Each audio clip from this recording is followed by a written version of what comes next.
അയ്യോ ഇങ്ങനത്തെ ഒരാളാണോ ഭർത്താവായിട്ട് വേണമെന്നൊക്കെ എൻ്റെ ചിന്ത കേട്ടോ. അപ്പോൾ അതിൽ പോസ്റ്ററിലൊക്കെ എൻ്റെ ഫോട്ടോ വരാത്തപ്പോൾ എനിക്ക് സങ്കടം ഉണ്ടായിരുന്നു. സിദ്ദീഖിനെ കാണാൻ വേണ്ടിയിട്ട് ചെന്നു, ലാലു ഉണ്ട്. സിദ്ദീഖ് ഇങ്ങനെ പെട്ടെന്ന് കണ്ടിട്ട് ഇങ്ങനെ നോക്കിയിട്ട് പറഞ്ഞു, അയ്യോ ഈ റോളിന് പറ്റില്ലല്ലോ എന്ന് പറഞ്ഞു. അപ്പം ഞാൻ ഇങ്ങനെ ഞാൻ നോക്കുമ്പോൾ ഓരോരുത്തർ വന്ന് പോകുന്നുണ്ട്. നമുക്ക് ഇടയ്ക്കൊന്നും ഇങ്ങനെ നോക്കും. അപ്പോൾ നേരെ വന്നു, ഞാൻ മമ്മൂട്ടി. പടച്ചോനെ. വൈറ്റമിൻ ഡിയുടെയും ഈസ്ട്രോജന്റെയും കുറവാണ് മിക്ക ലേഡീസിന്റെയും ഹെയർ പ്രോബ്ലംസിന് പ്രധാന കാരണം. സ്ത്രീകളുടെ മുടി വളർച്ചയ്ക്കും ശക്തിക്കും അത്യാവശ്യമായ വൈറ്റമിൻ ഡിയാലും ഹെർബൽ ഈസ്ട്രോജനാലും സമ്പുഷ്ടമായ ആദ്യത്തെ hair elixir Amrut Veni hair elixir for women. യശശരീരനായ നരേന്ദ്രപ്രസാദ് സിനിമയിലെ വിപ്ലവകാരി എന്ന് വിശേഷിപ്പിച്ച ഒരു അതുല്യ പ്രതിഭയാണ് എന്നോടൊപ്പം ഉള്ളത്. സീനത്ത് ചേച്ചി, നമസ്കാരം. നരേന്ദ്രപ്രസാദ് എന്നാണ് ചേച്ചിയെ സിനിമയിലെ വിപ്ലവകാരി എന്ന് പറഞ്ഞെന്ന് ഓർമ്മയുണ്ടോ? തീർച്ചയായിട്ടും. ഞങ്ങളൊരു സീരിയൽ ചെയ്യുന്ന സമയത്താണ് ഞാൻ നരേന്ദ്രപ്രസാദിൻ്റെ കൂടെ ആദ്യം അഭിനയിച്ചത്.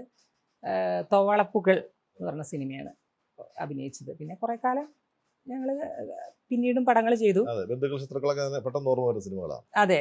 പക്ഷെ ഒരിക്കൽ പറഞ്ഞു, ഇവള് ആരാന്ന് പറയുക സിനിമയിലെ വിപ്ലവകാരിയാണെന്ന് പറഞ്ഞാൽ എന്താ ഇത് ഇങ്ങനെ പറയുന്നു എന്ന് വിചാരിച്ചു. എല്ലാം അങ്ങനെ വിളിക്കുള്ളൂ. എന്തുകൊണ്ടാണെന്നുള്ളത് എനിക്കറിയില്ല. ചിലപ്പോൾ ഞാൻ എൻ്റെ അഭിപ്രായങ്ങൾ തുറന്ന് പറയുന്നതുകൊണ്ടോ ആയിരിക്കും. എന്തെങ്കിലും പുള്ളിനെ പരിചയമുണ്ടോ അദ്ദേഹത്തിന്? ഇല്ല. സിനിമയിൽ അഭിനയിച്ചു, അങ്ങനെയുള്ള പരിചയമുള്ളൂ, അത്രേ ഉള്ളൂ. എന്നോടൊരു പ്രത്യേക നല്ലൊരു ഇതിലെ പെരുമാറ്റം പ്രസാദേട്ടൻ്റെ മരിക്കുന്നവരെ 12ാമത്തെ വയസ്സ് നാടകത്തിൽ വരുന്നത് ബാലതാരമായിട്ടാണ്. അതെ. മറ്റെന്ത് മറന്നാലും അത് മറക്കാൻ പാടില്ല. ഇപ്പോഴും ഉണ്ടോ ആ ഓർമ്മകളൊക്കെ? തീർച്ചയായിട്ടും. ആദ്യം നാടകത്തിൽ അഭിനയിക്കാൻ ഞാൻ റിഹേഴ്സലിനൊക്കെ പോയി. ഈശ്വരൻ അറസ്റ്റിൽ നിന്നൊരു നാടകം, എൻപിളയുടെ ഒരു നാടകം, ഒരു അമേച്ചർ കലാസമിതി ആയിരുന്നു വയനാട്ടിൽ. എനിക്ക് ഭയങ്കര ആഗ്രഹമാണ് അഭിനയിക്കാൻ. അപ്പോൾ ഇളയമ്മയാണ് എന്നാൽ പിന്നെ അഭിനയിക്കാൻ കൊണ്ടുപോവാ എന്നുള്ളൊരു തീരുമാനം. ആയിഷാത്ത്, നിലമ്പൂർ ആയിഷാത്ത്. അപ്പം എൻ്റെ മൊയ്തു എന്ന് പറഞ്ഞ ആങ്ങളുണ്ട്. പുള്ളിക്ക് ഒരിക്കലും ഇത് മുസ്ലിം പെൺകുട്ടികൾ ഒരിക്കലും സിനിമയിലോ നാടകത്തിലോ ഒന്നും വരാൻ പാടില്ല എന്നുള്ളതാണ്. അങ്ങനെ കല്യാണം വരില്ല, അവരുടെ ജീവിതം പോകും എന്നൊക്കെയുള്ള ചിന്താഗതിയായിരുന്നു. അപ്പോൾ ആങ്ങളെ അറിയാതെ പോകണം, ഇത് ആങ്ങളെ അറിയിക്കാനും പാടില്ല. ഞാൻ എല്ലാ ദിവസവും റിഹേഴ്സലിന് പോകും. റിഹേഴ്സലിന് പോണ സമയത്ത് കുടുംബത്തിലൊരു ഏടത്തി ഇത് ശ്രദ്ധിക്കുന്നുണ്ട്, ഇതിലൊരു തകരാറുണ്ടല്ലോ ഈ പോക്കും വരവിലും. അപ്പം എന്നോട് ചോദിച്ചു, താത്താനോട് പറയും എവിടെ നീ പോണത് എന്ന്. ഞാൻ പറഞ്ഞു, അപ്പം എനിക്ക് പറയണോ വേണ്ടേ എന്നുള്ള, ഞാൻ ആരോടും പറയില്ല എന്ന് പറഞ്ഞു. എന്നാൽ പിന്നെ വലിയാക്കാനോട് പറയരുതെന്ന്. ഞാൻ പറയില്ല. പറഞ്ഞു, ഞാൻ റിഹേഴ്സലിന് പോവുകയാണ്, വയനാട്ടിലാണ് നാടകം. അപ്പോഴത്തേക്ക് പിന്നെ 2 ദിവസമേ ഉള്ളൂ നാടകത്തിന്. അത് ശരി, ആയിക്കോട്ടെ, ഞാൻ ആരോടും പറയില്ല എന്നുണ്ട്. വൈകുന്നേരം ആയപ്പോണ്ട് വടിയൊക്കെ വെട്ടി വരുന്നു. ഭയങ്കര അടിച്ചിട്ട് ഞാൻ വിടുന്നില്ല. അവസാനം എന്നെ വിട്ടില്ല, ആ നാടകത്തിന് പോകാൻ പറ്റില്ല എന്ന് പറഞ്ഞു. അങ്ങനെ പിന്നെ അത് ഇന്ദിരേച്ചി എന്ന് പറഞ്ഞിട്ട് വേറൊരു നാടക ആർട്ടിസ്റ്റ് ഉണ്ട്, അവരാണ് പിന്നെ അത് പോയി ചെയ്തത്, ആ റോള് പോയി ചെയ്തത്. അന്ന് വിട്ടില്ല. പക്ഷേ എൻ്റെ ആഗ്രഹം അപ്പോഴും ഇങ്ങനെ നിൽക്കുക തന്നെയാണ്. പിന്നെ ഒരിക്കൽ ഇവൻ മദ്രാസിലേക്ക് പോയി. അപ്പോൾ അവിടെ എൻ്റെ അമ്മാവൻ തന്നെ എഴുതിയൊരു നാടകം, സ്നേഹബന്ധം എന്നുള്ളത്. എൻ്റെ അമ്മാവൻ മരിച്ചുപോയി, മാനു മുഹമ്മദ്. പുള്ളി എഴുതിയ ഇതുപോലെ തന്നെ ഒരു അവിടെ വടപുറം എന്ന് പറഞ്ഞ സ്ഥലത്തൊരു കലാസമിതി അവതരിപ്പിക്കുന്നത്. അവിടെ എന്തായാലും ഞാൻ അഭിനയിക്കും, കാരണം കുറച്ച് കാലം കഴിഞ്ഞിട്ടേ വരുള്ളൂ. നല്ലോണം റിഹേഴ്സലൊക്കെ ചെയ്തു. ഞാൻ സ്റ്റേജിൽ കയറുന്ന സമയത്ത് വന്നിട്ടുണ്ട്. പക്ഷെ ഞാൻ അറിയില്ല കേട്ടോ, അറിഞ്ഞാൽ എനിക്ക് ചെയ്യാൻ പറ്റില്ലായിരുന്നു.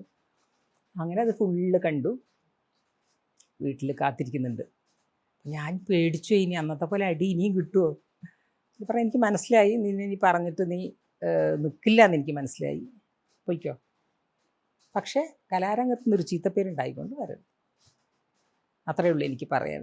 എനിക്ക് ഒന്നും ചെയ്യാൻ പറ്റില്ല അതിൽ എന്ന് പറഞ്ഞു.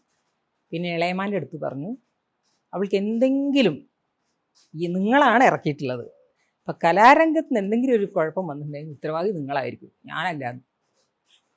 പിന്നെ ഭയങ്കര അങ്ങനെയാണ് സമ്മതിക്കുന്നത്. പിന്നെ പുള്ളി എന്ത് ചെയ്ത് എൻ്റെ അടുത്ത് പറഞ്ഞ്, പിന്നെ എന്നാൽ ശരി നാടകമൊന്നും ചെയ്യണ്ട, ഞാൻ നിനക്കൊരു കഥാപ്രസംഗം എഴുതിത്തരാമെന്ന് പറഞ്ഞു. അങ്ങനെ വല്ലാത്ത എന്ന് പറഞ്ഞൊരു ഹാസ്യ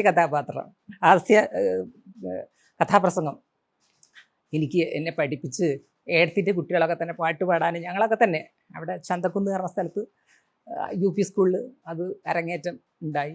പക്ഷേ അതിൽ തമാശ എന്ന് പറഞ്ഞ സാധനം ഉണ്ടായിരുന്നില്ല, അത് വേറെ വിഷയം. ഞങ്ങളത് മനോഹരമായിട്ട് അവതരിപ്പിച്ചു. അപ്പോഴത്തേക്ക് പിന്നെ ഞാൻ ചുവന്ന വിത്തുകൾ എന്ന സിനിമ ചെയ്തിട്ടുണ്ടായിരുന്നു. Strawberry, mango, mixed fruit, pineapple എന്നീ രുചികളിൽ ഹാപ്പി ജാംസ്. ഉമ്മയ്ക്കും പാപ്പയ്ക്കും എതിർപ്പുണ്ടായിരുന്നോ? പാപ്പല്ല, പാപ്പ മരിച്ചു മരിച്ചുപോയി. പോയിട്ടുണ്ടായിരുന്നു. വളരെ ചെറിയ പ്രായത്തിൽ. ഉമ്മാക്ക് എതിർപ്പില്ല. ഉമ്മ കലാപരമായിട്ട് അവരുടെ എല്ലാവരും അങ്ങനെയാണല്ലോ, എല്ലാവരും കലാകാരന്മാരാണ്. ഉമ്മ പോയിട്ടില്ല. പിന്നെ ഇളയമ്മക്ക് ഇളയമ്മ എന്ന് പറഞ്ഞാൽ നിലമ്പൂർ അതെ, ആയിഷ അതെ. എന്ന് പറയുന്ന അതിപ്രശസ്തയായ അല്ലേ, ഇപ്പോഴും നാടകം, രക്തത്തിൽ നാടകമുള്ള നാടകം രാഷ്ട്രീയമൊക്കെ ഉണ്ട് അവർക്ക് രക്തത്തിൽ ഇപ്പോഴും. കാലം ഒരു 10-50 വർഷങ്ങൾക്ക് മുമ്പുള്ള കഥയെ നമ്മൾ പറയുന്നത്. അന്ന് പ്രത്യേകിച്ച് ഒരു മുസ്ലിം സമുദായത്തിൽ നിന്ന് ഒരാൾ നാടകരംഗത്തേക്ക്, പ്രത്യേകിച്ച് അഭിനയ രംഗത്തേക്ക് വരിക എന്നൊക്കെ പറയുന്ന ഒരു വിപ്ലവം തന്നെയാണ്. വിപ്ലവം ഞാൻ വന്ന സമയത്ത് അങ്ങനെയില്ല. ആയിഷാത്ത് വന്ന സമയത്താണ് അതൊക്കെ വിപ്ലവം കാര്യങ്ങൾ. ഞങ്ങളൊക്കെ വന്നപ്പോഴത്തേക്ക് കുറച്ച് മാറി. ഭയങ്കര മാറ്റമാണ്. പക്ഷെ ഞങ്ങളെ വീട്ടിൽ നിന്ന് എൻ്റെ ഏട്ടൻ സമ്മതിക്കില്ല എന്നുള്ളൂ. ഇപ്പോൾ എന്താ സ്ഥിതി, ഏറ്റവും കൂടുതൽ മുസ്ലിം സമുദായത്തിൽ നിന്നാണ് ഇപ്പോൾ എല്ലാ പ്രോഗ്രാമിനൊക്കെ വരുന്നത്. അത് കാണുമ്പോൾ ഭയങ്കര സന്തോഷമാണ്. അത് ഇളയമ്മ അങ്ങനത്തെ ഒരു വഴി വെട്ടി തുറന്നുകൊണ്ടാണ് എനിക്കൊക്കെ വരാൻ പറ്റിയത്. ഇളയമ്മ അന്നും വലിയ സപ്പോർട്ടായിരുന്നു. ആ. എങ്ങനെയായിരുന്നു ഈ കലാത്തിനോടൊക്കെ ഉള്ള ഒരു താല്പര്യം വരുന്നത് എങ്ങനെയാണ്? അത് എങ്ങനെ നമ്മൾ ജന്മനാ ചിലപ്പോൾ ഉണ്ടാവുമായിരിക്കും. കുട്ടികൾ, അവിടെയുള്ള കുട്ടികളെല്ലാവരും കൂടെ ഈ ചോറും കൂട്ടാനൊക്കെ വെച്ച് കളിക്കുമ്പോൾ ഞങ്ങൾ സ്റ്റേജ് കിട്ടിയിട്ട് നാടകം കളിക്കുക ചെയ്യുക. കാരണം അത് കാണുന്നുണ്ടല്ലോ, ഇളയമ്മ പോകുന്നതും കാരണം ഇതൊക്കെ കാണുന്നുണ്ടാവും. എങ്ങനെയോ അതുണ്ടായിരുന്നു.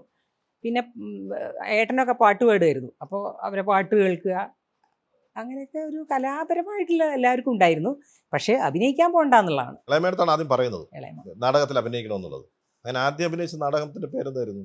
ഇതാണ് ഞാൻ പറഞ്ഞില്ലേ, സ്നേഹബന്ധം. അത് അമ്മാവൻ്റെ പ്രൊഫഷണൽ ആയിട്ടുള്ള ഒരു നാടക സമിതിയിൽ പോയി ചേർന്ന് അഭിനയിച്ചത്. അത് ഞാൻ സംഗമത്തിലാണ് ആ. അഭിനയിച്ചത്. പിന്നെ സംഗമം, അവർ സംഗമം തിയേറ്റേഴ്സ്, പിന്നെ കലിംഗ തിയേറ്റേഴ്സ് രണ്ടായ സമയത്ത് അവിടെ KT പിന്നെ വേറൊരു സമിതി ഉണ്ടാക്കിയിട്ട് അവിടെയായിരുന്നു. അങ്ങനെ ആ സമയത്ത് അവിടെ സൃഷ്ടി എന്ന് പറഞ്ഞ നാടകം അവർ അവതരിപ്പിച്ചുകൊണ്ടിരിക്കുന്നുണ്ട്. അതിൽ ഡ്യൂട്ടി വേണമെന്നുണ്ട്. അങ്ങനെയാണ് ഞാൻ സംഗമത്തിലാണ്. പിന്നെ അവിടെ നിന്നാണ് പിന്നെ കലിംഗയിലേക്കൊക്കെ പോകുന്നത്. അവിടെ വെച്ചാണ് KTയെ പരിചയപ്പെടുന്നത്. ആ. അതൊരു വല്ലാത്ത സൗഹൃദമാണ്.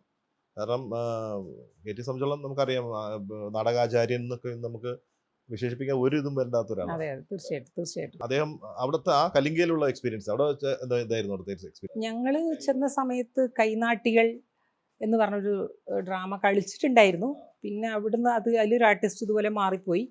ആ ഒരു ഇതിലേക്കാണ് ഞാൻ വരുന്നത്. അന്ന് എല്ലാവരും പുതിയ ആൾക്കാരായിരുന്നു. കുറേ ആൾക്കാർ, ഞങ്ങളൊക്കെ എല്ലാവരും പുതിയ ആൾക്കാർ തന്നെയായിരുന്നു അതിലുണ്ടായിരുന്നത്. അപ്പോൾ പിന്നെ നമുക്കൊരു വല്ലാത്തൊരു എക്സ്പീരിയൻസ് തന്നെയല്ലേ KT മുഹമ്മദിനെ പോലത്തെ ഒരാൾ നമ്മൾ ഡയറക്റ്റ് ചെയ്യുക എന്നുള്ളൊരു സാധനം. അപ്പോൾ അവിടെ നിന്നാണ് നമ്മൾ ഈ സമയത്തിൻ്റെ ഇപ്പം എല്ലാം. എനിക്ക് എപ്പോഴും KT പറയാറുണ്ട്, എനിക്ക് വേണ്ടി ആരും കാത്തിരിക്കുന്നതിന് ഇഷ്ടമല്ല, ഞാനും ആർക്കും വേണ്ടി കാത്തിരിക്കില്ല എന്ന് പറയും പുള്ളി.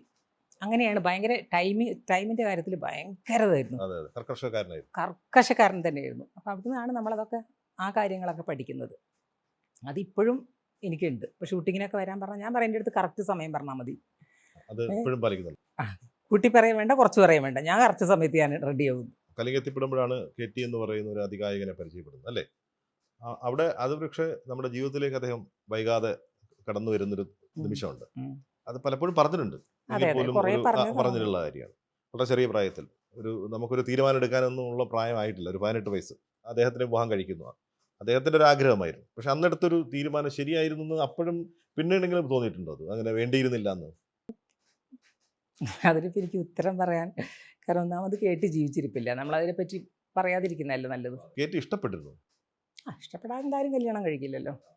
ഭയങ്കര ആരാധന ഉണ്ടായിരുന്നു. ഒരു ഗുരുവിനോടുള്ള ആരാധനയാണോ? ആ ആരാധന ഒരു പക്ഷേ അദ്ദേഹം തെറ്റിദ്ധരിച്ചിട്ടുണ്ടാവണം അല്ലേ? ആയിരിക്കാം. അതാണ് വിവാഹത്തിലേക്ക് കലാക്ഷിക്കുന്നത്. പക്ഷേ അത് സംഭവിച്ചു. പക്ഷേ അതുകൊണ്ട് എനിക്കത് KTനെ കല്യാണം കഴിച്ച് പോയല്ലോ എന്നുള്ളൊരു ഇതൊന്നും ഇപ്പം എനിക്കില്ല. അതുകൊണ്ട് എനിക്ക് KT എന്നുള്ള ആൾ ജീവിച്ചിരിക്കുന്ന തെളിവിന് വേണ്ടി എൻ്റെ മോൻ ജിത്തിൻ, എനിക്കൊരു മോനെ കൊടുക്കാൻ പറ്റി. അല്ലെങ്കിൽ ഇന്ന് KT KT പോയി കഴിഞ്ഞാൽ അടുത്ത തലമുറ ഇല്ല. അപ്പോൾ അതിലെനിക്ക് അഭിമാനം തന്നെയാണ്. KTയെ കല്യാണം കഴിച്ചിൽ ഒരിക്കലും ഞാനത് അയ്യോ വേണ്ടായിരുന്നു എന്നുള്ളത് പല ഘട്ടങ്ങളിൽ നമുക്ക് തോന്നുമല്ലോ. അതുകൊണ്ടായിരിക്കുമല്ലോ പിരിഞ്ഞിട്ടുണ്ടാവുക.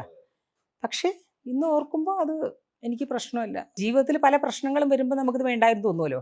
അപ്പോഴാണല്ലോ നമ്മൾ പിരിയുന്നത്. KTയെ പറ്റി നമ്മൾ ഇനിയിപ്പോൾ ഒന്നും ഇവിടെ ഇരുന്ന് പറയാൻ പാടില്ല. ഞാൻ എന്തെങ്കിലും പറഞ്ഞാൽ തന്നെ അതിന് മറുപടി പറയാം, അദ്ദേഹം ജീവിച്ചിരിപ്പില്ല. അപ്പോൾ പിന്നെ ഒരിക്കലും, പിന്നെ എല്ലാവരുടെ മനസ്സിലും ഇപ്പോഴും അതൊരു വലിയൊരു ബിംബമായിട്ട് തന്നെ നിൽക്കുന്നുണ്ട്. ഇപ്പോഴും ആൾക്കാർ വന്നിട്ട് എൻ്റെ ഫേസ്ബുക്കിൻ്റെ താഴെ വന്നിട്ടൊക്കെ പറയും KT മുഹമ്മദിനെ അങ്ങനെ വിട്ടുപോയി. അതൊക്കെ എന്താണ് പറയുന്നത് എനിക്ക് മനസ്സിലാവുന്നില്ല. അങ്ങനെ പറയേണ്ട ആവശ്യമില്ല. എന്തെങ്കിലും ഇല്ലാതെ നമ്മൾ പിരിയില്ലല്ലോ. അതൊരു വലിയ റിലവൻ്റ് ആയ ഒരു കാര്യമാണ്. അദ്ദേഹം ജീവിച്ചിരിപ്പുണ്ടായിരുന്നെങ്കിൽ അതെ അദ്ദേഹം ഒരു പക്ഷേ മറുപടി കൃത്യമായി അതെ പറഞ്ഞു. ഞാൻ എന്തെങ്കിലും ഇപ്പം എനിക്കിഷ്ടം തോന്നുന്ന എന്തെങ്കിലും പറയുകയാണെങ്കിൽ തന്നെ അതിന് മറുപടി തെറ്റാണെങ്കിൽ പുള്ളിക്ക് പറയാൻ ജീവിച്ചിരിപ്പുണ്ടാവണം. അല്ലാത്ത ഒരാളെ പറ്റി നമ്മൾ ചർച്ച ചെയ്യാൻ പാടില്ല. അദ്ദേഹത്തിന് ഒരുപാട് ഫേവർ ചെയ്തു കൊടുത്തു. അത് ഈ പറഞ്ഞ പോലെ ഒരു മകനെ കൊടുത്തു എന്നുള്ളതാണ്. ഒരു ജിതിൻ വേണമെങ്കിൽ മകനെ ഒപ്പം കൂട്ടാമായിരുന്നു ആ സമയത്ത് വേണമെങ്കിൽ, അതെ അല്ലേ? അയ്യോ അത് അല്ലേ? അപ്പൊ അദ്ദേഹം ഒറ്റപ്പെട്ടു പോകുന്നൊരു തീർച്ചയായിട്ടും. കുറച്ച് പ്രായമായ അദ്ദേഹം പക്ഷേ പുള്ളി മരിക്കുന്നവരെയും അത് എന്നെ പറ്റി കുറ്റപ്പെടുത്തുകയോ ഒന്നും പറഞ്ഞിട്ടില്ല. ഒരു മരിക്കുന്ന വേദിയിലും സമയത്ത് അദ്ദേഹം പറഞ്ഞിട്ടില്ല. ഒരിക്കലും പറഞ്ഞിട്ടില്ല.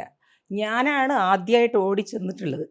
ചേട്ടിക്ക് സുഖമില്ലാതെ കിടക്കുന്ന സമയത്ത് മോൻ എന്നെ വിളിച്ച സമയത്ത് ഞാനാണ് ആ ഹോസ്പിറ്റലിലേക്ക് ആദ്യം എത്തുന്നത്. ഓക്കെ. പിന്നെ നമുക്ക് ആരും ഇല്ല. മോൻ്റെ അടുത്ത് ഒരിക്കൽ പറഞ്ഞു, നമുക്കിപ്പോൾ ആരുമില്ല, നമ്മൾ 3 ആളും മാത്രമേ ഉള്ളൂ എന്ന്. അപ്പോഴും ഉണ്ട്. അപ്പോൾ മോൻ ചോദിച്ചു എന്ന്, ഇപ്പച്ചി അതാരാ? നമ്മൾ 3 ആൾ, ഞാനും ഇപ്പച്ചി മാത്രമല്ലേ ഉള്ളൂ. അല്ല, ഞാനും നീ നിൻ്റെ ഉമ്മച്ചിന്ന്. അപ്പം മരിക്കുന്നവരെ പുള്ളിൻ്റെ മനസ്സിലായിട്ടുണ്ടായിരുന്നു. ഞാൻ അവിടെ ജോലിക്കാരൊക്കെ ഉണ്ടെങ്കിൽ ഞാൻ തന്നെ അന്വേഷിച്ച്, കാരണം മോനെ അവിടെയാണല്ലോ, അപ്പോൾ ഞാൻ തന്നെ അന്വേഷിച്ച് അവിടെ കൊണ്ടേ ആക്കി കൊടുക്കുകയായിരുന്നു. അപ്പോൾ എന്തായാലും ഞാൻ വിളിക്കും, സംസാരിക്കും. അങ്ങനെ ശത്രുതയിലൊന്നും ഒന്നും ഞങ്ങൾ ഉണ്ടായിരുന്നില്ല. ഇരുന്നിട്ട്. മോനെ വേണമെങ്കിൽ കൊണ്ടുപോകായിരുന്നു. മനഃപൂർവ്വം കൊണ്ടുപോകാത്തതാണ്. കേട്ടിക്ക് ഒരു കൂട്ട് വേണം എന്ന് കേട്ടി കരുതിക്കൊണ്ടല്ലേ. ഇപ്പം മകന് വേണ്ടിയിട്ടാണല്ലോ ജീവിച്ചിട്ടുള്ളത്. അപ്പോൾ പിന്നെ കേട്ടിക്ക് അത് ജീവിക്കാൻ മോന് പറ്റില്ല. ആഗ്രഹം ഉണ്ടായിരുന്നു, അമ്മയുടെ ഒപ്പം നിൽക്കണമെന്നൊരു ആഗ്രഹം ഉണ്ടായിരുന്നു. അല്ല, ആ സമയത്ത് അവൻ 2-3 വർഷം ഞങ്ങൾ കാണാമെന്ന്. പിന്നെ അവന് എന്നെ കണ്ടു. അതൊക്കെ ഒരു ഭയങ്കര ഒരു ബുദ്ധിമുട്ടുണ്ടാക്കിയ സമയം തന്നെയായിരുന്നു അത്, അവനെ കാണാതിരിക്കുക എന്നുള്ള. എന്താവശ്യമുള്ള സമയത്ത് ഞാൻ ഓടി എത്തിയിട്ടുണ്ട്. അതുകൊണ്ടാണല്ലോ അവൻ എൻ്റെ അടുത്തേക്ക് വന്നത്. അവസാന നിമിഷം വരെ അദ്ദേഹം നോക്കാൻ കഴിഞ്ഞു എന്നുള്ളതും വലിയൊരു തീർച്ചയായും. സന്തോഷമാണ്, അല്ലേ? പക്ഷെ കെ ടി അദ്ദേഹം ജീവിച്ചിരിക്കുമ്പോൾ തന്നെ അഭിനയിക്കാനൊന്നും വഴക്ക് നിയന്ത്രണങ്ങളോ എന്തെങ്കിലും ഉണ്ടായിരുന്നു? ഒന്നുമില്ല. കേട്ടിൻ്റെ ട്രൂപ്പിലല്ലേ ഞാൻ പിന്നെ ഉണ്ടായിരുന്നത്. അല്ല, ഞാൻ സിനിമയിൽ അഭിനയിക്കുന്ന ഒരിക്കലും ഇല്ല.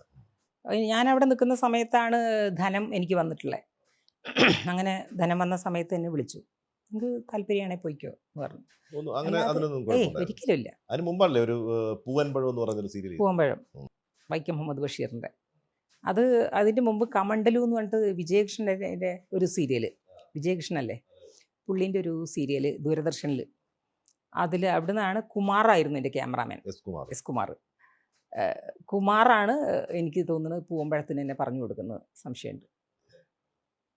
നെടുമുടി വേണുചേട്ടനാണ്. അല്ല സോറി പൂവം പിന്നെ അത് ധനത്തിന് പറഞ്ഞു കൊടുക്കുന്നത്.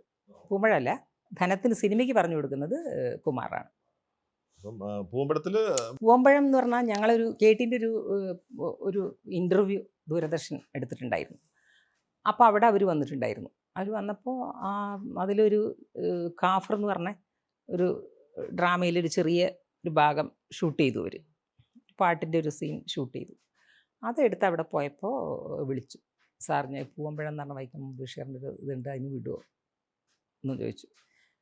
അങ്ങനെയാണ് പൂവമ്പഴത്തിൽ ചെയ്യുന്നത്. സമയത്ത് ആദ്യം ചെയ്ത സീരിയൽ അതെ അത് തന്നെയായിരുന്നു, അല്ലേ? ആ, അതിനുശേഷമാണ് ധനം എന്ന് പറയുന്ന അതെ സിനിമയിലേക്ക് വരുന്നത്. കിലുക്കം ചെയ്തു. മക്കൾ മഹാത്മ്യം വരെ ഞാൻ കേട്ടിൻ്റെ ഭാര്യയായിട്ട് തന്നെയാണ് ഇരിക്കുന്നത്. ധനത്തിലേക്ക് എങ്ങനെയാണ് അത് വരുന്നത്? ധനത്തിൽ വരുന്നത് കുമാറാണ് പറഞ്ഞു കൊടുക്കുന്നത്. കുമാർ ആ സീരിയലിൻ്റെ ക്യാമറാമാൻ ആയിരുന്നല്ലോ. അപ്പോൾ സിബി സാറിന് അറിയില്ല. അപ്പോൾ കേട്ടിൻ്റെ ഭാര്യ എന്ന് പറഞ്ഞപ്പോൾ ഇവർ കുറച്ച് നല്ല പ്രായമുള്ള ആളായിരിക്കുന്ന വിചാരിച്ച്. അപ്പോൾ എന്നെ വിളിച്ചത് ആ റോളിനായിരുന്നില്ല, വേറെ റോളിനായിരുന്നു. അപ്പോൾ എന്നെ കണ്ടപ്പോൾ എല്ലാവരും ഇരിക്കുന്നുണ്ട് അവിടെ. അങ്ങനെ ഞാൻ അകത്ത് ചെന്നപ്പോൾ സിബി സാറ് ഇരിക്കുന്നുണ്ട്. ആരൊക്കെയുണ്ട്, എനിക്ക് ഭയങ്കര ഇത് കേട്ടോ, എല്ലാവരും ഇരുന്നിട്ട് നമ്മളിങ്ങനെ നടന്ന് ചെല്ലുക എന്ന് പറയുമ്പോൾ. അപ്പോൾ എന്നെ കണ്ടപ്പോൾ കുറേ നേരം മുഖത്തേക്ക് ഇങ്ങനെ നോക്കി. ആ ശരി എന്ന് പറഞ്ഞു. ഞാൻ റൂമിലേക്ക് വന്ന് ഞാൻ വിളിച്ചെന്തോ എനിക്ക് എന്താ ഇഷ്ടമായിട്ടുണ്ടാവില്ലായിരിക്കും, പിന്നെ പോവാ എന്നുള്ള ഇതിലാണ് ഞാൻ നിൽക്കുന്നത്. അപ്പോഴാണ് മോഹനേട്ടൻ, 7 Arts മോഹനേട്ടൻ എന്നിട്ട് എന്നോട് ചോദിച്ചു, പിന്നെ കുറച്ചും കൂടെ കൂടുതൽ ദിവസം നിൽക്കാൻ പറ്റുമെന്ന് ചോദിച്ചു. അപ്പം ഞാൻ പറഞ്ഞു എന്താന്ന് ചോദിച്ചു.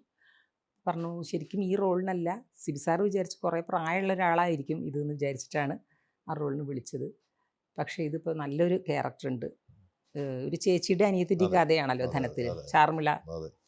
അപ്പോൾ ചാർമിള നായികയുടെ ചേച്ചിയായിട്ടുള്ള റോള് ചെയ്യാൻ വേണുചേട്ടൻ്റെ ഭാര്യയായിട്ടുള്ളതാണ്, ചെയ്യാൻ നിൽക്കാൻ പറ്റുമെന്ന് വെച്ചു. ഞാൻ പറഞ്ഞു എനിക്കന്ന് നാടകമില്ല ആ സമയത്തൊക്കെ.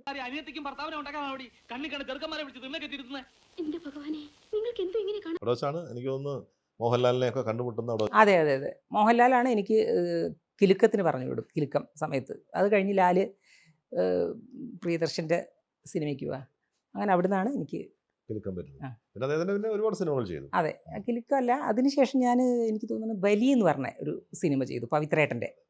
അങ്ങോട്ടേക്കാണ് കിലുക്കത്തിൻ്റെ അവിടുന്ന് വരുന്നത്, കോള് വരുന്നത്. മോഹൻലാലുമായിട്ട് സൗഹൃദമുണ്ട്, നമ്മൾ കാണുമ്പോൾ അത്രേ ഉള്ളൂ. അത്രേ ഉള്ളൂ. അതിപ്പോൾ അല്ലാതെ എല്ലാവരുമായിട്ടും അങ്ങനെ തന്നെ. മറ്റൊരു മഹാനടൻ നമ്മുടെ മമ്മൂക്ക അല്ലേ, അതിൽ അദ്ദേഹത്തോടൊപ്പം ആദ്യം അഭിനയിച്ചു. അതെനിക്ക് തോന്നുന്നു മഹാനഗരം എന്ന് പറയുന്ന മഹാനഗരം പടം. ആദ്യം കണ്ടത് ആ സിനിമ വെച്ചാണോ അത്? അല്ല, ആദ്യം കണ്ടത് KTയുടെ ഒരു സിനിമ ആറ്റുവഞ്ചി ഉലഞ്ഞപ്പോൾ എന്ന് പറഞ്ഞ സിനിമ എഴുതിയിരുന്നു KT. അതിൽ മമ്മൂക്ക ഉണ്ടായിരുന്നു, ലക്ഷ്മി അതെ അതെ മമ്മൂക്കയും കൂടെ ആയിരുന്നു. എനിക്ക് ഭയങ്കര ഇഷ്ടം. ഞാൻ വന്ന് സ്റ്റെപ്പിൻ്റെ മുകളിൽ ഇങ്ങനെ വന്ന് നോക്കി നിൽക്കും പോകുന്നതൊക്കെ. അപ്പോൾ സംസാരിക്കാനും പരിചയപ്പെടാനും പറ്റിയിട്ടില്ല. മമ്മൂക്ക എന്നെ കണ്ടിട്ടുണ്ടാവും, ഒന്ന് ജസ്റ്റ് ഒന്ന് ചിരിച്ചു, അത്രയേ ഉള്ളൂ. അങ്ങനെ കണ്ടായിട്ട് അങ്ങനെ പോയി. പിന്നെ ഞാൻ കാണുന്നത് ഈ മഹാനഗരം എന്ന് പറഞ്ഞ സിനിമയ്ക്ക് ഞാൻ പോകുന്ന സമയത്ത് ഞാനവിടെ മേക്കപ്പ് ചെയ്യുമ്പോൾ നമുക്ക് കുറച്ച് ദൂരെ ഇരിക്കുന്നുണ്ട്. അപ്പോൾ എല്ലാവരും പോയിട്ട് മമ്മൂക്കയോട് നമസ്കാരം പറയുന്നുണ്ട്, സംസാരിക്കുന്നുണ്ട്. എനിക്ക് ഈ പറഞ്ഞ മാതിരി ഇത് അറിയില്ലല്ലോ, ഇത് പോയി ഇങ്ങനെ സംസാരിക്കണം എന്നൊന്നും അറിയില്ല. എന്നാൽ എൻ്റെ ഉള്ളിൽ ഭയങ്കര ബഹുമാനം ആരാധനയൊക്കെ ഉണ്ട്, പക്ഷെ ഇത് പ്രകടിപ്പിക്കാൻ അറിയില്ല. അപ്പം ഞാൻ നോക്കുമ്പോൾ ഓരോരുത്തർ വന്ന് പോകുന്നുണ്ട്. മമ്മൂക്ക ഇടയ്ക്കൊന്നും ഇങ്ങനെ നോക്കും, ഒന്നും മിണ്ടുന്നില്ല. അങ്ങനെ ഷൂട്ടിങ് കഴിഞ്ഞ് വൈകുന്നേരമായി, ഞാൻ മേക്കപ്പ് അഴിക്കാൻ പോന്നു. മമ്മൂക്ക നേരെ വന്നു, ഞാൻ മമ്മൂട്ടി. എൻ്റെ പടച്ചോനെ, ഞാനാകെ ഐസായിപ്പോയി. ഞാൻ ചാടി എണീറ്റു. ഞാൻ പറഞ്ഞു, അയ്യോ എനിക്ക് ഒന്നും വിചാരിക്കരുത്, ഞാൻ പറഞ്ഞതാണ്, ഞാൻ മമ്മൂട്ടിയായിരുന്നുണ്ട്. അങ്ങനെ പോയി. ഞാൻ വീട്ടിൽ പോയിട്ട് എൻ്റെ ഏടത്തിനോട് ഇങ്ങനെ പറഞ്ഞു, മമ്മൂക്ക ഇങ്ങനെ പറഞ്ഞു. എനിക്കത് പിന്നെ ആലോചിച്ചിട്ട് ഭയങ്കര മോശമായി തോന്നി. എനിക്ക് ചെന്ന് സംസാരിക്കണമായിരുന്നുള്ള. അപ്പം എന്താ ഞാൻ മാത്രം ചെല്ലുന്നില്ല, എല്ലാവരും സംസാരിക്കുന്നുണ്ട്, എന്നാൽ ഞാൻ നോക്കുന്നുണ്ട് ഇടക്ക്. അപ്പോൾ അതൊരു ഒരിക്കലും ഞാൻ മറക്കില്ല മമ്മൂക്കേനെ അവിടെ വെച്ച് കണ്ടത്. ഭയങ്കര സ്നേഹമാണ് എല്ലാവരോടും. പക്ഷേ ഈ പറഞ്ഞ പോലെ മമ്മൂക്കയുടെ സ്നേഹമൊന്നും അങ്ങനെ കൂടുതൽ പ്രകടിപ്പിക്കുക അതൊന്നുമില്ല. ഇപ്പോൾ സിനിമ റോഷാക്കിൽ നല്ല റോളാണ്. അതാണ് എൻ്റെ സ്നേഹം, കരുതൽ. അതെ അതെ. ഇപ്രാവശ്യം മമ്മൂക്ക ഉണ്ടായിരുന്നില്ല, അതുകൊണ്ട് എല്ലാവർക്കും ഭയങ്കര നിരാശയായിരുന്നു. അടുത്ത പ്രാവശ്യം കഴിഞ്ഞ പ്രാവശ്യം വന്നില്ല, അന്ന് അമേരിക്കയിൽ ഇവിടെ പോയതായിരുന്നു. അടുത്ത പ്രാവശ്യം കാണുമെന്നുള്ള പ്രതീക്ഷയിൽ എല്ലാവരും. ഇനിയിപ്പോൾ ആരൊക്കെ ഉണ്ടാവുമെന്ന് പറയാൻ പറ്റില്ല അടുത്ത പ്രാവശ്യം. പക്ഷെ അതൊരു വല്ലാത്തൊരു ഗ്യാപ്പാണ് മമ്മൂക്ക.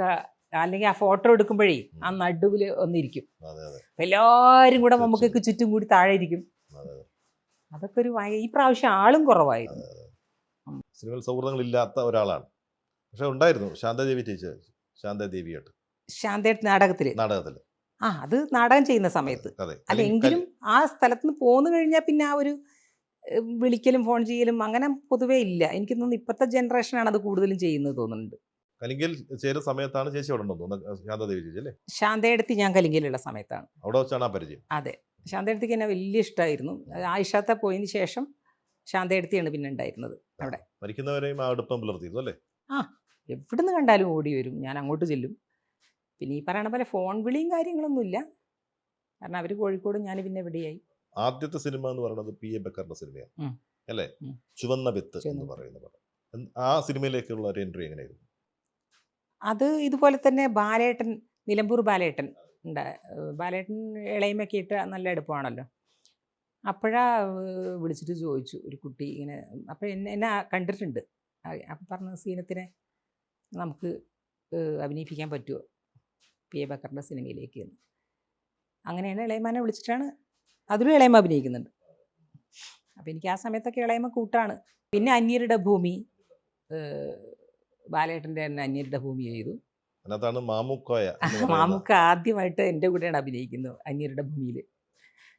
പിന്നെ അപ്പം ഞാനിത് കാണുന്ന സമയത്ത് മാമുക്കാൻ്റെ ഒരു രൂപം ഉണ്ടല്ലോ, അപ്പോൾ എൻ്റെ മനസ്സിൽ നമ്മുടെ മനസ്സിലൊരു ഭയങ്കര ഇതായിരിക്കുമല്ലോ സിനിമയിൽ വരുമ്പോൾ. അപ്പോൾ അയ്യോ, ഇങ്ങനത്തെ ഒരാളാണോ ഭർത്താവായിട്ട് അഭിനയിക്കുന്നത് എൻ്റെ മനസ്സിലായി. ഇത് വേണമെന്നൊക്കെ എൻ്റെ ചിന്ത കേട്ടോ. പക്ഷെ കുറച്ച് കഴിഞ്ഞപ്പോഴാണ് അതാരാണെന്ന് മനസ്സിലാവണം. വലിയ വലിയ റോളുകളൊക്കെ ചെയ്ത് അയ്യോ എൻ്റെ കൂടെ അഭിനയിച്ച ആളല്ലേ ഇതെന്നുള്ള. പിന്നെ കുറേ വർഷം കഴിഞ്ഞപ്പോൾ എനിക്ക് മനസ്സിലാവണം നമുക്ക് എൻ്റെ കൂടെ അഭിനയിച്ച ആളായിരുന്നു. ഒരു വീഡിയോ ഒക്കെ വലിച്ച് ഇങ്ങനെ സൈഡിൽ നിൽക്കുന്ന ഒരു റോളായിരുന്നു ചെയ്തത്. എണ്ണം നോക്കി കഴിഞ്ഞാൽ ഒരുപാട് സിനിമകൾ ചെയ്തിട്ടുണ്ട്. പക്ഷേ ഒരു ശക്തമായൊരു കഥാപാത്രം, ഒരു സ്ത്രീ കഥാപാത്രം കിട്ടിയെന്ന് ചോദിച്ചാൽ വിരലുണ്ടാകുന്ന ചില സിനിമകൾ നമ്മൾ ഓർക്കുന്നുണ്ട്. ഈ പറഞ്ഞ ഗോഡ് ഫാദറിലെയോ പിന്നെ തോവാളപ്പൂക്കളിലെ ആലിഫ്, ബന്ധുക്കൾ ശത്രുക്കൾ, അങ്ങനെ കുറെ സിനിമകൾ നോക്കിയാൽ എടുക്കാം. പക്ഷേ പാർവതി പരിണയം, മക്കൾ മഹാത്മ്യം. പക്ഷെ ഇതിനപ്പുറത്തേക്ക് ഒരു അഭിനേത്രി എന്ന നിലയിൽ അത്രയും ശക്തമായ ഒരു കഥാപാത്രം കിട്ടിയിട്ടില്ല എന്നൊരു വിഷമോ തീർച്ചയായിട്ടും കിട്ടിയിട്ടില്ല. അത് പലപ്പോഴും എനിക്ക് വേദനിപ്പിക്കാറുണ്ട് എന്നെ. കാരണം നമുക്ക് കഴിവുണ്ടായിട്ടും എന്തുകൊണ്ട് എന്നുള്ളൊരു ചോദ്യം എപ്പോഴും ഉണ്ടാവുന്നുണ്ട്. ഒരു നല്ല റോള് വന്നു കഴിഞ്ഞാൽ കുറേ കാലത്തേക്ക് പിന്നെ ഉണ്ടാവില്ല, അങ്ങനെ ഉണ്ടാവാറുണ്ട്. അപ്പോൾ അത് എന്താണെന്ന് അറിയില്ല. നമ്മൾ ചിലപ്പോൾ എനിക്ക് തോന്നുന്നത് ഞാൻ ആരെയും അങ്ങനെ വിളിക്കാൻ പോകാത്തതുകൊണ്ടായി മറന്നു പോകുമല്ലോ. അപ്പോൾ ഈ സൗഹൃദങ്ങൾ നിലനിർത്തി പോകുമ്പോഴല്ലേ ഓർമ്മയുണ്ടാവുള്ളൂ. അത് എൻ്റെ കുഴപ്പം തന്നെ ആയിരിക്കും. എനിക്ക് സിനിമ വരാത്ത ചിലപ്പോൾ എൻ്റെ കുഴപ്പം തന്നെ ആയിരിക്കും. അല്ലാതെ നമ്മളത് മറ്റൊരാളെ കുറ്റപ്പെടുത്തിയിട്ടൊന്നും കാര്യമില്ല. ഇപ്പോൾ സിനിമയിൽ അങ്ങനത്തെ റോളുകളും കുറവാണല്ലോ. ഇപ്പോൾ സിനിമയിൽ ആർട്ടിസ്റ്റിനെയല്ല നോക്കുന്നത്. ഇപ്പോൾ ഒരു കഥാപാത്രം വന്നു കഴിഞ്ഞാൽ ആ കഥാപാത്രത്തിന് പറ്റിയ ആളുകളെ സെലക്ട് ചെയ്യുക എന്നുള്ള ഇപ്പോൾ ചെയ്യുന്നത്. ഇപ്പം മേക്കപ്പോ കാര്യങ്ങളോ ഒക്കെ വളരെ കുറവാണ്. അപ്പോൾ അതുകൊണ്ട് തന്നെ അങ്ങനത്തെ അതിന് പറ്റുന്ന ആളുകളെ കണ്ടെത്തുന്നു എന്നുള്ളതാണ് കൂടുതലും. പക്ഷേ അവരൊന്നും അടുത്ത സിനിമയിൽ ചിലപ്പോൾ കാണുന്ന പോലും ഇല്ല. അപ്പം നിലനിൽപ്പും കുറച്ച് കുറവാണ്. ഇപ്പോഴത്തെ സിനിമയിൽ അമ്മ, അച്ഛൻ, ചേച്ചി ഇതൊക്കെ ഒന്നുമില്ല. വളരെ കുറവാണ്. അതെ. കാരണം ഇന്നത്തെ സാഹചര്യം അങ്ങനെയാണ്. ഒരു ഫ്ലാറ്റിൽ 2 കുട്ടികളുണ്ടാവും. അപ്പോൾ അവർ ആണ് സിനിമ എടുക്കുമ്പോൾ അവർക്ക് അവരുടെ മനസ്സിലേക്ക് അങ്ങനെ വരുള്ളൂ. പണ്ടത്തെ ആൾക്കാർ കൂട്ടുകുടുംബത്തിൽ ജീവിച്ച ആൾക്കാരായിരുന്നു. അപ്പോൾ അവർ എഴുതാനിരിക്കുമ്പോൾ അങ്ങനത്തെ കഥകളായിരിക്കും അവരുടെ മനസ്സിലേക്ക് വരിക. അതിൻ്റെ വ്യത്യാസം ഉണ്ടാവും. കെറ്റിയിൽ നിന്ന് മാറിയതിന് ശേഷം, പിരിഞ്ഞതിന് ശേഷം സിനിമാക്കാർ വിളിക്കാതിരുന്നിട്ടുണ്ടോ? അങ്ങനെ ഏതെങ്കിലും പ്രശ്നം ഉണ്ടായിട്ടുണ്ടോ? നേരിട്ടുണ്ടോ?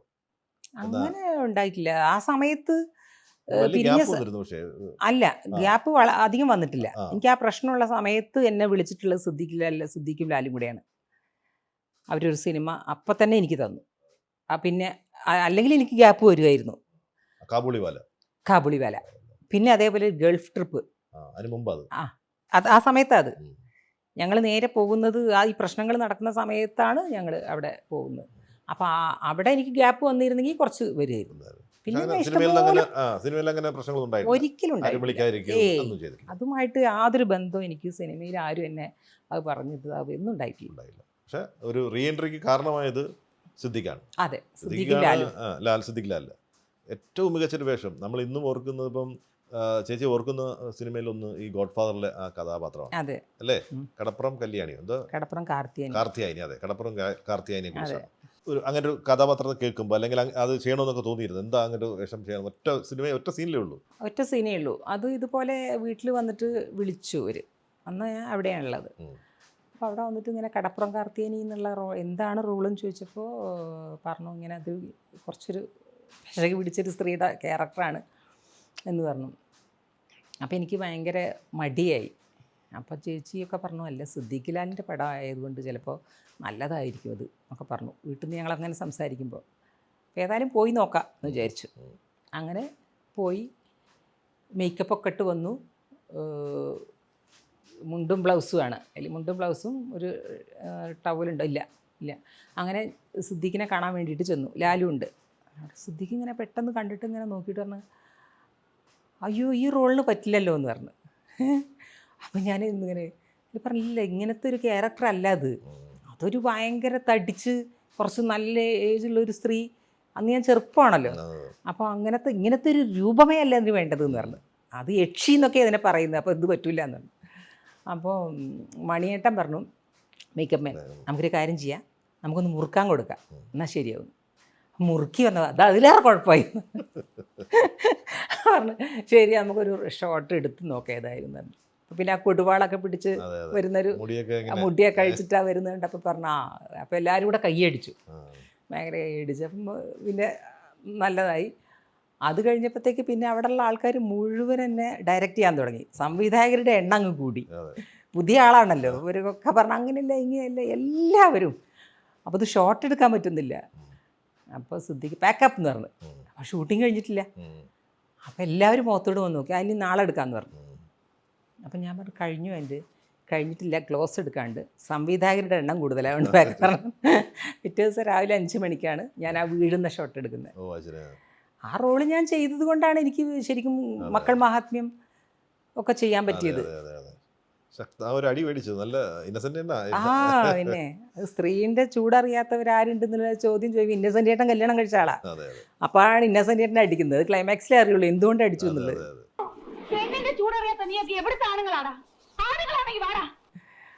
അത് കഴിഞ്ഞിട്ടാണ് പിന്നെ സിദ്ദീഖിനെ എഴുതിയതാണ് മക്കൾ മഹാത്മ്യം, പോൾസൺ സംവിധാനം ചെയ്തത്. അന്ന് ശരിക്കും പറഞ്ഞാൽ എനിക്ക് അതൊക്കെ കഴിഞ്ഞപ്പോഴത്തേക്ക് ഞങ്ങളുടെ ഈ പ്രശ്നങ്ങളൊക്കെ കഴിഞ്ഞിട്ടുണ്ടായിരുന്നു. അപ്പോൾ അത് കഴിഞ്ഞപ്പോഴത്തേക്ക് എനിക്ക് അതിൽ കഴിഞ്ഞിട്ടുണ്ടായിരുന്നു, എനിക്ക് ഓർമ്മയില്ല കേട്ടോ ആ സമയത്ത്. ഏതായാലും അതിലെനിക്ക് എനിക്കും ലളിത ചേച്ചിയൊക്കെ ഒരേപോലത്തെ ക്യാരക്ടറായിരുന്നു. അപ്പോൾ അതിൽ പോസ്റ്ററിലൊക്കെ എൻ്റെ ഫോട്ടോ വരാത്തപ്പോൾ എനിക്ക് സങ്കടം ഉണ്ടായിരുന്നു.